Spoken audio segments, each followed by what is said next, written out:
Hey folks, JD here, and today we're looking at this little guy. This is the JXD 515W. This is an altitude hold FPV nanocopter.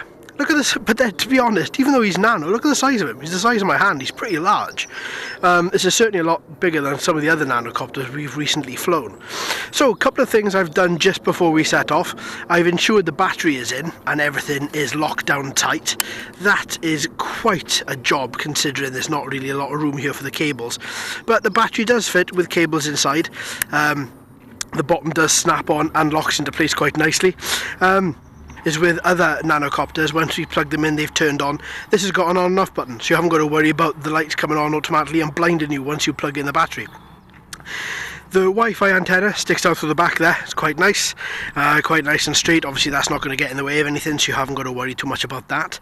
Now in the manual it says there's an SD card slot that you have to plug the SD card into, and I've looked everywhere for this. It shows it being here, and it's very much not.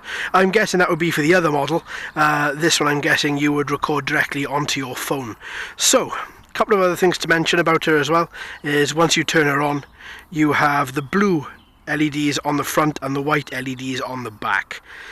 Right, let's bind the quadcopter, let's get the Wi-Fi working, and let's start the flight. Alright, so I bought this little helipad as well. I thought it would be something quite nice to take off and land on, rather than just landing on the floor directly. There are, I don't know if you noticed, but the little landing sprigs under here, they are little rubber bungs. So you will get a nice cushioning when you do land, but also be aware that the rubber bungs can come off as well. As we saw in the unboxing as well, this little transmitter is quite nice. One single click to turn on, bind up and down as normal, then the LEDs on the quadcopter will go solid. Let's see if we get any FPV signal. Yes, we do! Perfect, look at that. Okay, let's turn him round then the right way. Lovely. Let's get some video. Video is now recording. Okay, let's take her up.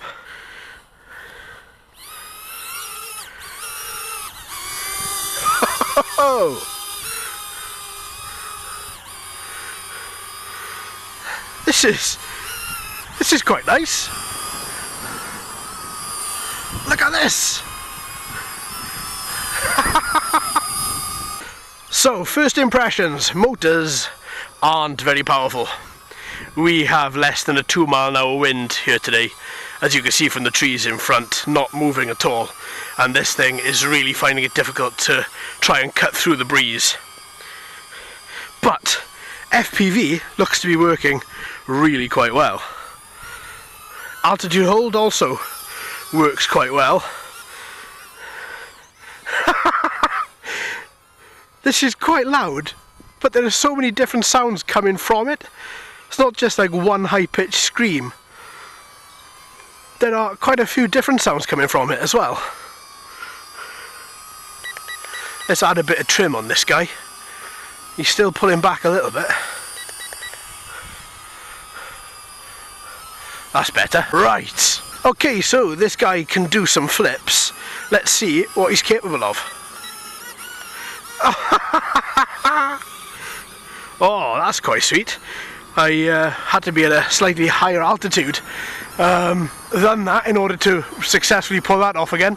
Let's bring him back a little bit and let's try again. Oh, that's quite nice. Oh, I see him stabilise himself after it as well. That's quite nice.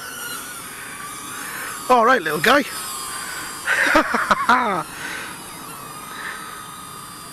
This guy really is not fast, but he's a lot of fun. He's having a lot of difficulty in cutting through the air. I thought those propeller guards, otherwise known as sort of little air ducts like we saw on the Ishin a couple of weeks ago, the Ishin nanocopter, the E010 I believe it was, I thought that would have helped it cut through the air. But I don't know, mate. He's not doing terribly. Not doing terribly. Let's kick up the speed a little bit. This is speed 2. I don't know how many speeds this guy has got. Certainly seems to be a lot better. Do we get a third speed? Yes, we do. Look at that. Did you see him nosedive? as soon as I altered that speed, look at him go now. Whoa, this thing is quick. Look at that. This really is. Now he's on speed mode 3. This little guy is really quite quick. And that little 2 mile an hour breeze we've got does not bother him either. A couple of backflips. Yeah, this little guy's cool. I always get a little bit anxious when they don't turn out to be as fast as I would think, because some of these really look mean, and I really get the impression that a lot of testing has gone into them to make sure that they work correctly. And then as soon as I see them not be as fast as I want them to be, or that I hope they're going to be, I feel a little bit let down. But obviously changing the speed modes does help with that.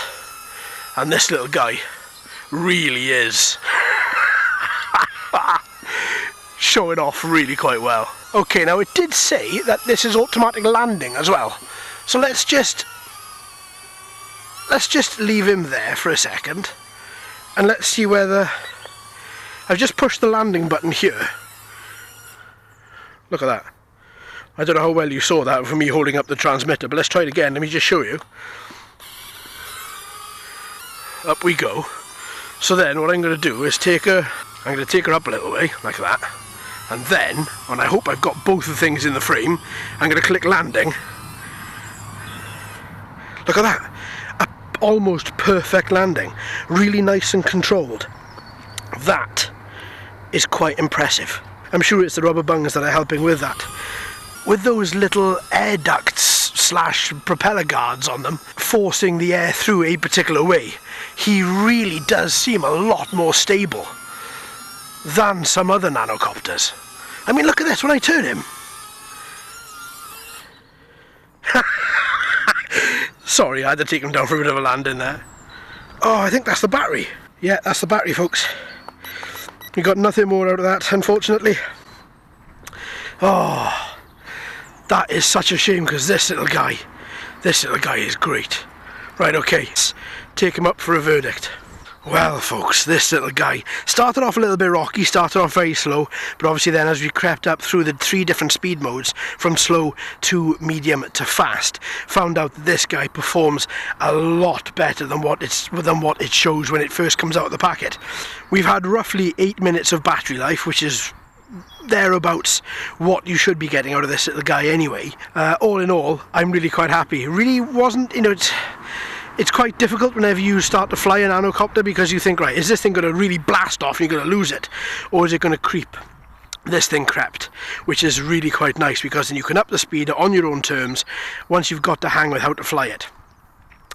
And all in all, extremely happy with this little guy. JXD, in my estimation, haven't made a bad copter. Of course, they made the 509, the 510. Those 2 larger copters are both fantastic, both flying ability and both stability as well. So yeah, all in all, really quite happy. This little guy really has come through remarkably well. So there we have it, folks. Thanks ever so much for watching and listening. I've been JD, you've been fantastic. Please subscribe if you haven't already. Hello and welcome to all the new subscribers. I hope you're enjoying the channel. So until next time, my friends, happy flying.